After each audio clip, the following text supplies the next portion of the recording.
All right, friends, it's Peggy Hall back with you from thehealthyamerican.org. I'm glad to have you on board. Let me know where you are tuning in from.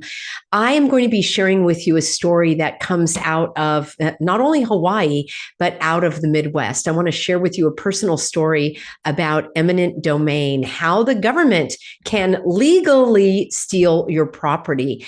This is a personal story. I may have shared it in some of my private classes that I do. If you are interested in getting together with me monthly, where we do a live private Q&A webinar, not on this platform, we can speak freely. There's a lot of interaction in the chat. That is a gift from me to you for those of you that have gifted me with your financial support. So if you have sent a check or cash or a money order in the mail, I want to thank you for that. And there is a address in the description box below if you would like to do that. And if you have donated online, you immediately get an invite with the link of where to go. And if you are a Substack paid subscriber, you get that as well. It's the least I could do to thank you for your support. So I may have talked about that eminent domain there, and it does hit close to home with me. And I believe that the governor of Hawaii is really putting his foot on the accelerator to drive that state toward takings under the guise of eminent domain. Let me know if that is anything you have ever been involved in. And I want to share with you exactly what the law says in Hawaii, the key words, how to fight that if that's something that you or someone you know you believe is going to be faced with. There are attorneys that will assist you with that.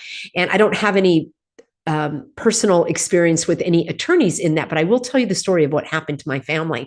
So before I do that, I do want to thank you for being on board. And I do want to thank the sponsor of this video, which is noblegoldinvestments.com. Let's hop right on over there, shall we? This is one of my very first sponsors, and I'm so grateful for my sponsors because this is how I'm able to continue to bring you these videos for free. So I do want to know if you've been here before. Chances you have. There's chaos in the markets, oil and stocks. Just when you thought it was safe and interest rates were rising, new threats come out of nowhere. Tensions are rising, as you know, from Asia to Europe and in between. So adaptation is the key here to safeguarding your wealth. So if you're in this category, you may not have considered gold before, but it's not really speculation. It's more like insurance. And right now you probably need some insurance. And Noble Gold Investments has been protecting investors from disaster for years with precious metals. By the way, I've interviewed the CEO on this channel a few times, so I know him personally. You can make a phone call here to 877-646-5347. You can speak to someone in person. They'll see if it's a good fit for you. So if you are worried about your investments, this might be a time to take a fresh look at gold and silver. Gold is a proven safe haven shield for your portfolio and a volatility balance against uncertainty. And I do want to show you, because if this helps here, this is a free 3-ounce silver American Virtue coin, and you can get that with a new IRA this year. So you might want to do maybe an IRA or a 401k rollover. You can talk to the folks at Noble Gold Investments and you can claim your coin if you open that up. So remember, when crisis brews and portfolios waver, gold insulates. So I would love for you to consider how to secure yourself against these threats. Go to noblegoldinvestments.com. Of course, the disclaimer, there are no guarantees. There's always a risk of investment, but check it out. Noblegoldinvestments.com, the only gold company that I trust. I don't really trust the government. How about you? I want to talk a little about a personal story in just a moment. But first, I want to bring you this concept of eminent domain because it's all wrapped up in this together. And what I did is a quick internet search about the laws in Hawaii. So every state has laws related to how the government can legally steal your property. And basically, they're similar. So let me just read to you what I have here in Hawaii.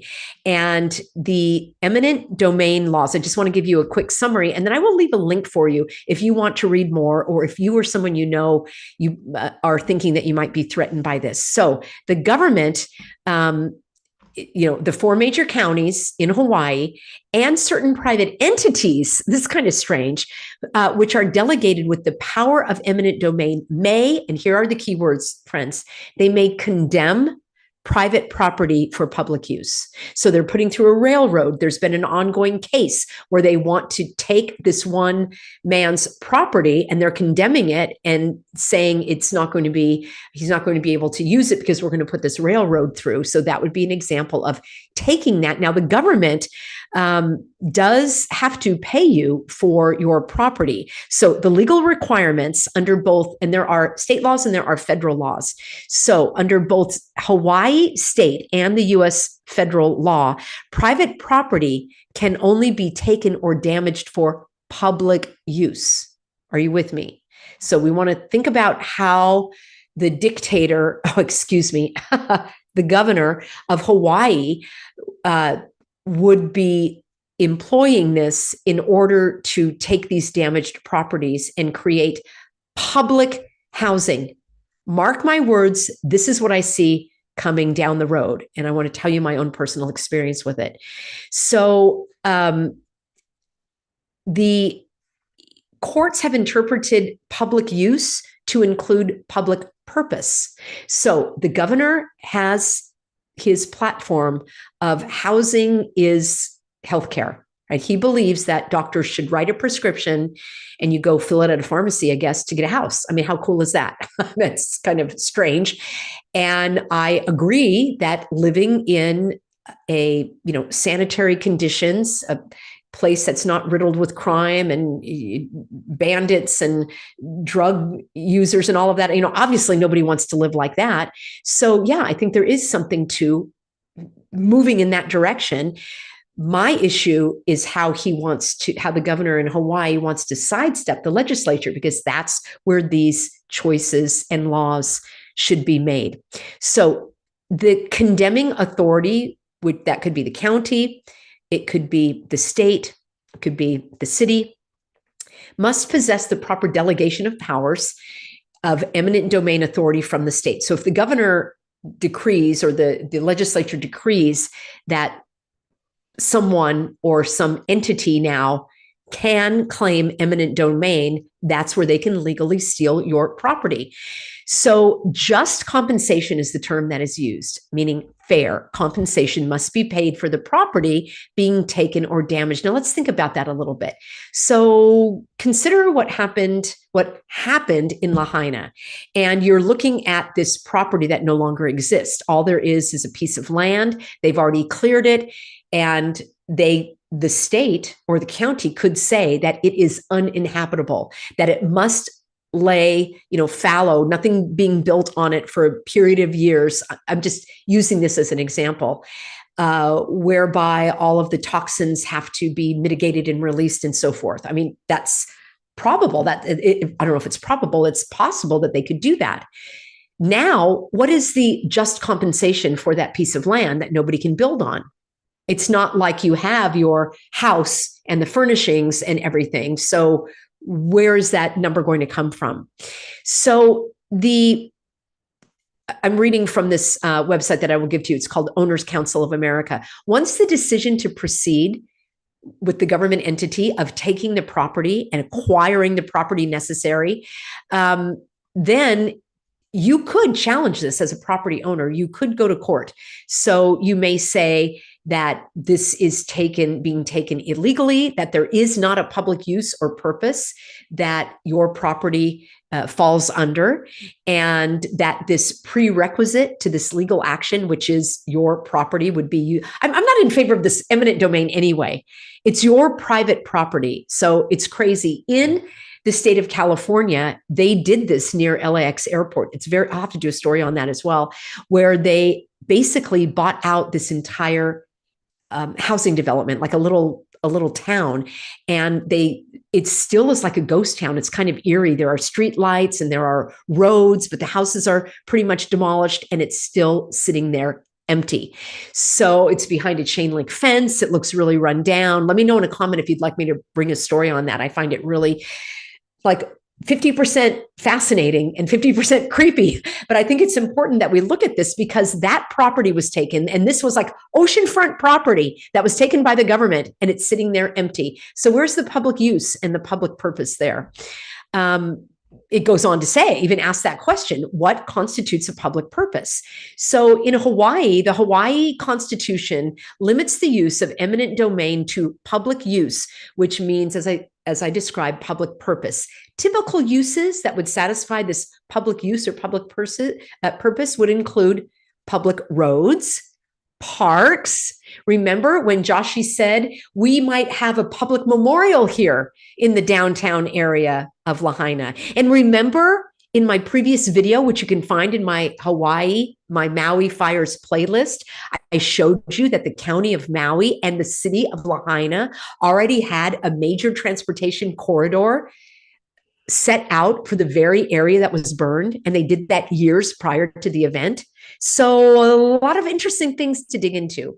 So public roads, parks, schools, other public buildings, which could include public housing or other projects, that's kind of a broad word, or undertakings that serve a public good or a public need. I always like to dig deeper on that phrase, public good. Who defines it? How do we know it's good? Good for whom? And it's very communistic in my way of thinking. Now, unfortunately, in Hawaii, unlike other states that have embraced public eminent domain reform, Hawaii has not yet done so. So since 2005, there was a Supreme Court decision making it a little more restrictive for states to take people's property illegally, but Hawaii has not really followed those reforms. So the landowners and the property owners do not have strong protections against the Hawaiian government from taking their property. The concept of the just compensation, basically it would be determined as the fair market value. And then any, the word is diminution, any minimizing of that value in the remaining property, and then the right of the landowners to claim the value of their property pre-condemnation. So the question is, can the government take possession of the owner's property before the final compensation is paid? When the state or a county seeks to take possession of this private property prior to the final determination of what the just compensation is going to be, it can ask the court, the government can ask the court for an order of immediate possession. Remember those words. I promise you it's going to come up in this coverage on Maui in the coming months, certainly in the coming years. State law does establish in Hawaii several prerequisites, including the government's deposit of an estimate of the just compensation for this taking. Then the court can allow the government to take this property before the money is actually paid to the property owner. It just gets better and better, doesn't it? Well, let me tell you my own personal story about this eminent domain. I want to go back a little bit in time. And my grandfather came from a communist country to the United States, and he immigrated legally at the age of 16 to join an uncle outside of the Chicago area. He got engaged in manual labor in the steel mills. And I'm talking dangerous, hot, physical manual labor, long hours, hard work, and he was willing to do it. He was an intelligent man, an educated man. He later got married, had a family of 8, and became a property owner, basically, as you would say, living the American dream. And this is way back, like in, oh my gosh, a long time ago. It had to have been 100 or more years. I can't remember exactly when it was, but 100 years ago or more. He's deceased, of course. So my grandfather, who I knew, had 2 apartments, one that he and his family lived in, and one that he rented out to a tenant. So here is what you would call a self-made man, had to learn the language. There were no English as a second language classes. He had to just learn it. His children became American in terms of embracing the culture. I would say in the old world, many of those immigrants that came to this country embraced the American culture, the language, the traditions. They may have held on to some, I don't know, holiday traditions or cookie recipes or something, but it was basically, you are American, we're grateful to live here, we escaped communism, and this is the best country on earth, and look at what, he was able to do through hard manual labor. In the 1960s, prior to some of the protections of the Civil Rights Act and the housing non-discrimination laws. By the way, if you are struggling in any of these areas, please reach out to me. I have helped many, many people with their civil rights discrimination cases. I'm not an attorney. I provide education and strategy, somebody to bounce ideas off of. I've had people come to me after their attorneys failed them. There were people in the early days of all of the hogwash that were being told that they could not live in their apartment building or their own condominium complex where they owned their property because the HOA was requiring them to suffocate themselves and to stop breathing oxygen. All of this is illegal under Title 8, I believe it is, of the US Civil Rights Act. So prior to this, there was more discrimination in housing. That's a little bit of a side note. But the the Federal Housing Agency is called HUD, and there is a federal agency, and then they work with states locally. My grandfather had his apartments on a historic area outside of Chicago. And this was a very well-known area that the federal government, working with the state of Illinois, came in and said, we have eminent domain and we want to buy your property because we are going to put up public housing in this area. And it was like riverfront property. So it was quite, it was, as I say, a historic, desirable area. My grandfather's like, I'm not selling. And I,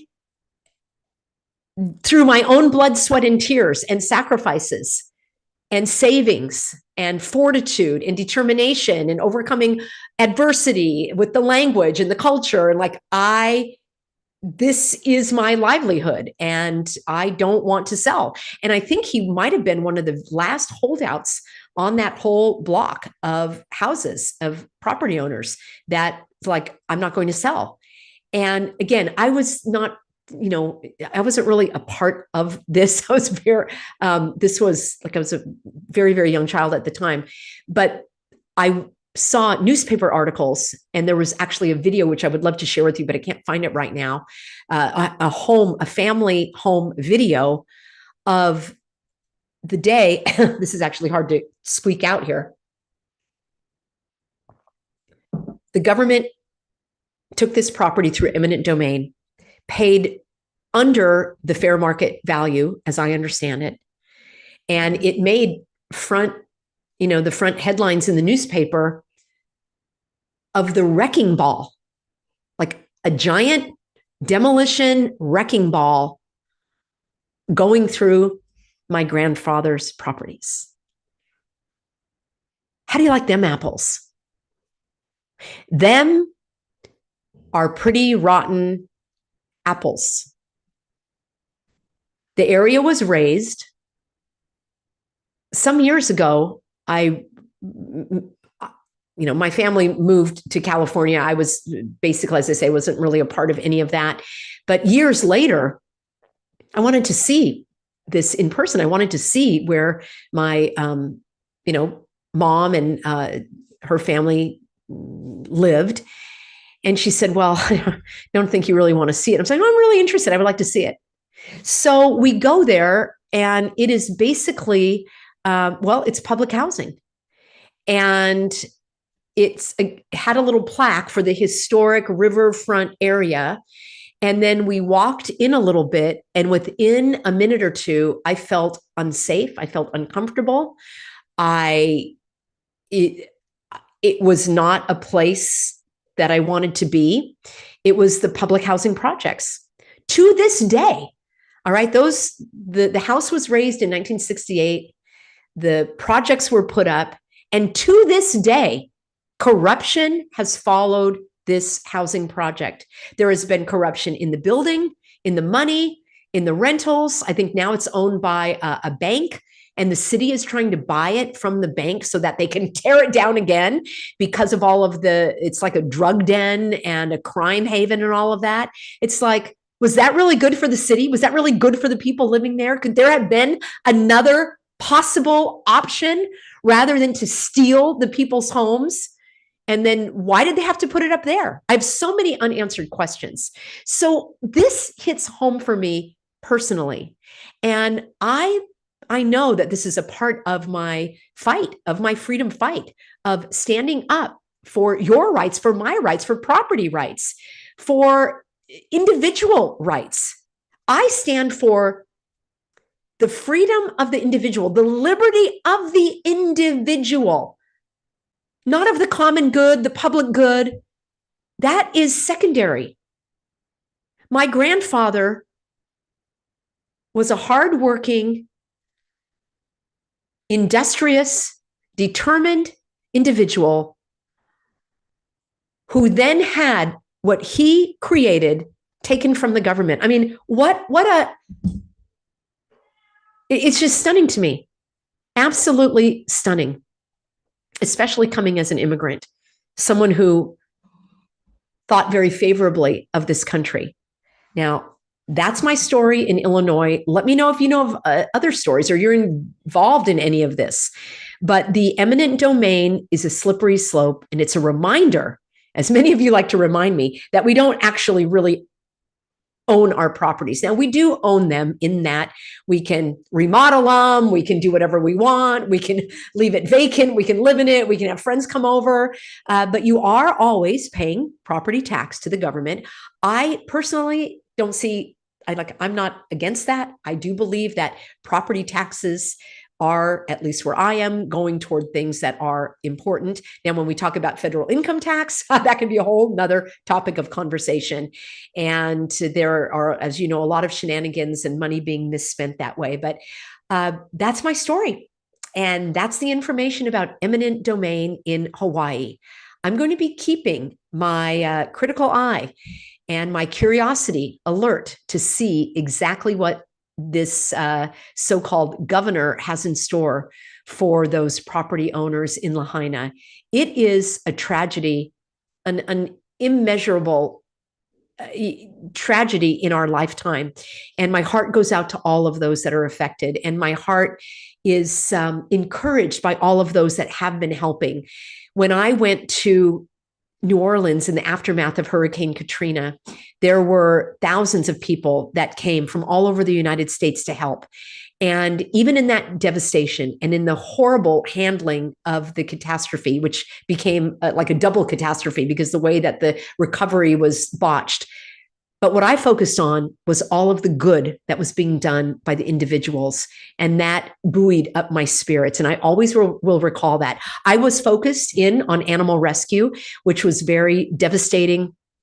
You know, basically I wasn't like the first responder, I was like the second responder, but I was among the first responders. And there actually were Marines there as well. And some have said that the devastation that they saw was on par with what they had seen in, Desert Storm and other places. So, and I know that, well, maybe you don't, and I didn't back then, but I do know now, and I'm very skeptical about all of these storms and inflicted devastation. So what do? We live each day fully. We look for ways to be of service without the government forcing us to do so, praying about your own actions, what you can do, sharing these videos. I think staying connected as we do on this channel, giving each other moral support, sharing ideas in the comments, different perspectives, and then educating others. And that's an easy action step to take. Let's let the world know that we are on to what's going on in Maui, in Lahaina, in Hawaii, and let's keep exposing these evildoers, shall we? Thank you, friends, for being on board. I really appreciate you. Big shout out to the moderators, and I will be back with you with another live stream tomorrow. And be sure that you do get on that free Substack, peggyhall.substack.com. See you soon, everybody.